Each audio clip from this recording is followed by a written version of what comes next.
ኮተት የሚያስቀምጥ ሰው የለም። በቃ እሺ አሁን የኛው ውስጥ ደግሞ ትልቁ ጀበና ምን ያደርጋል? ጠንቋይ ቤት ይመስል እንደዚህ ሰብስባችሁ ልዝበርላችሁ።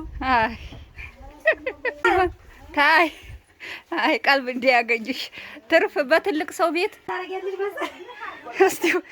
እስቲ ኧረ ነይ ውጪ። ኧረ በቃ ኧረ በቃ ቢላ እንጀራ ስታቀርቢ ቢላ አይዘሽ። ሰላም ለእናንተ ይሁን ውድና የተከበራችሁ በመላው ዓለም ላይ የምትገኙ የኩራት ቻናል ቤተሰቦች እንዴት ናችሁ? ደህና ናችሁ ወይ? መቼም እኔ እንደው ቤተሰቦቼ ቤት መምጣት እንደው ላቆም ነው። በቃ ስመጣ በቃ ስራ ነው የሚያዙኝ። እኔ ዘና ማለት አረፍ ማለት ፈልጌ ነው የምመጣው። እነሱ ደግሞ ነይ ስራ ስሪ ነው የሚሉት። እና ይኸውላችሁ እንጀራ አስጋግረውኛል። እቺ ብረቷ ያው ነግሬያችሁ ነበር፣ አዘናል ብያችኋለሁ። ስትመጣ በእኔ መሞከር ያረጉት ነይ ሞክር ያሉኝ እኔ ሞከርኩላቸው። ምጣዱም አዲስ ነው፣ ብረቱም አዲስ ነው። ማዘዝ ከፈለጋችሁም ደግሞ እንታዘዝላችኋለን። እኔ በእንትን ነው የምችለው ምንድን ነው በጆክ ነው የምችለው፣ ግን እዚህ ቤት ደግሞ በማዞሪያ ስለሆነ እንግዲህ ያው ለለማመድ ብያለሁ። እኔ በጆክ ነው የምችለው። እንዳሰቁሽ በቀል አልችልም።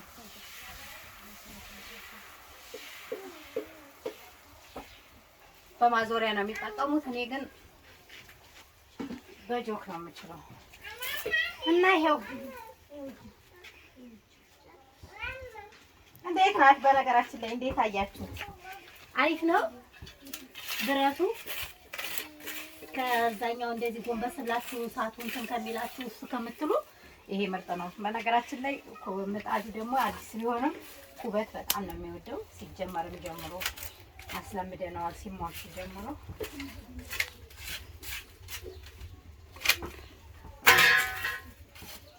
እና ከዛኛው ከምድጃው ይሄኛው 10 ይሻላል ብዬ አስባለሁ። እቺ ገነት የምትባል ልጅ መቼም ሆን ብላኔ እመጣለሁ ያልኳት ቀን በቃ ስራ አዘጋጅታ ነው የምትጠብቀኝ። ሰው ምግብ ሰርቶ የተለየ ነገር እሷ እኮ አይመቻትም ከልጁ ጋር ብሎ የሆነ ነገር ሰርቶ በይ እስኪ ነይ እህቴ ቁጭ በይ እናውራ ምናምን ይላል።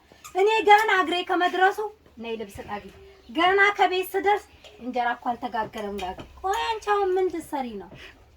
እኔ ሳይድልሽ አሁን ምን ትሰሪያለሽ? ሌላ ነገሩ ችግር የለውም ተጋግራለሁ። አትማረር ይቀራል።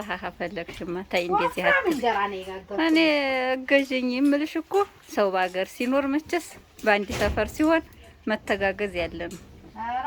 የእኔን እያሰብኩ ነው። አንቺ ደግሞ አንቺም ከኔ ቤት እየመጣሽ አግዥኛ። አንቺ እኮ እኔን ነው ሁሉ ጊዜም አግዥኝ የምትይኝ።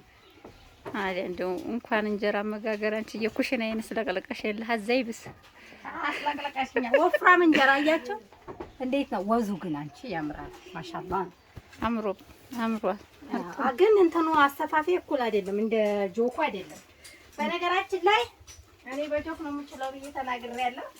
ከመዳም ኩሽና የራሳቸውን ኩሽና ብትገነቡ መልካም ነው እህቶቼ። በዚህ አጋጣሚ እኔ ሁሉ ጊዜም እንደምናገረው መጀመሪያ የራሳችሁን መቀመጫ አስተካክሉ። ከሌላችሁ የላችሁም እህት አስተምራችሁ። በነገራችን ላይ እንትና እሸቱ መለሰም ራሱ ያስተላለፈውን አሰምታችሁ አይታችሁ ከሆነ እንግዲህ ያው እናንተም የምትታዘቡት ነገር ይኖራል። ከሌላችሁ ምንም የላችሁም። እናት እህት ወንድም እርዱ የምትችሉትን አቅማችሁ የቻለውን። አቅማችሁ ከሚችለው ውጭ ግን በችግር ተከባችሁ ለራሳችሁ ያለ እረፍት እየሰራችሁ ችግር የለም እያላችሁ እናንተ ከሚገባው በላይ ያላችሁን በሙሉ አትስጡ። በመስጠት ውስጥ መሰጠት አለ፣ ጽድቅ አለ። እውነት ነው። ግን የምትሰጡትንም ለይታችሁ ማወቅ አለባችሁ። ነገ እርጅና አይቀርም፣ ድካም አይቀርም። ትደክሙና ይሄ የቀን ስራ ነው መታችሁ ያስተማራችሁት ወንድማችሁ ሚስት ያገባል፣ የራሱን ላይፍ ይኖራል። መታችሁ እንደ ወንድሜ እኔ እኮ ተቸግሬ እንደው አንተን ሳስተምር ማን አስተምሪኝ አለሽ ነው የሚልሽ። እኔ እንደውም ህይወቴን አበላሽተሽዋል። አንቺ ችግር የለም እያልሽ ባጃጅ እየገዛሽ፣ አንቺ ችግር የለም እያልሽ ለኔ ከበቂ በላይ ብር እየላክሽ እየተዝናናው የኔ ህይወት እንደውም ገንዘብ እንዴት ተሰርቶ እንደሚመጣ እንግዲህ ቢመጣ ተጠያቂ አንቺ ነሽ። ባለቤትሽም አሁን ሲያቀርብ ምን ነው ገነት ማን ነው ይሄን እንጀራ የጋገረው ይላል። ካና ስትይው ምኑና አንቺ የት ሂደሽ ሰው ለራሷ እየደከመኝ ደግሞ ለምን እዚህ ታደክሚያታለሽ ይልሻል። ስሜ ግን ምቾቱ እንዴት አየሽው? ምቾቱ በጣም አሪፍ ነው። አዎ እኔ ራሱ እኮ ጎንበስ ብለሽ እሳቱ ስታሰፊ በተለይ ወደ እንትንሽ ይመጣል። ሆድሽ ጭንሽ አካባቢ እሳቱ ይለበልብሻል። እሳቱ ሲጠፋ ስታነጂ ይሄ ለመማገድም ሰፊ ስለሆነ ይመቻል። ጭሱም በዛ ነው የሚወጣው። በዛ ላይ አታጎነብሽም። በቁመትሽ ልክ ነው። እንደምን አለ ልጅ ጆክ ብትሰጡኝ እናንተ ግን እኔ ደግሞ አሁን በጆክ ጋግሪ ብትይኝ አላውቅም። አልችልም። በሱ ነው የምችለው። እኔ ደግሞ በዚህ አልችልም።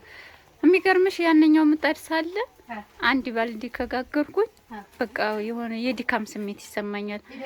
ጉንብስ ብዬ ስለማሰስ ጉንብስ ብዬ ስለማሰፋ ይደክመኛል። አሁን ይሄ ግን ሁለትም ብጋግር ሶስትም ብጋግር ይጋግርኩ አይመስለኝም። እሳት አያገኝሽም። ቁሜም ነው ቁም በል አያገኝሽም። ጎንበስ ቀናም የለም። ሊጥ ስቃጅና እንደዚህ ፉግ ስታስገቢ ምናምን እንጂ ከዛኛው ይሄኛው 10 እጥፍ ይሻላል በቁመታው።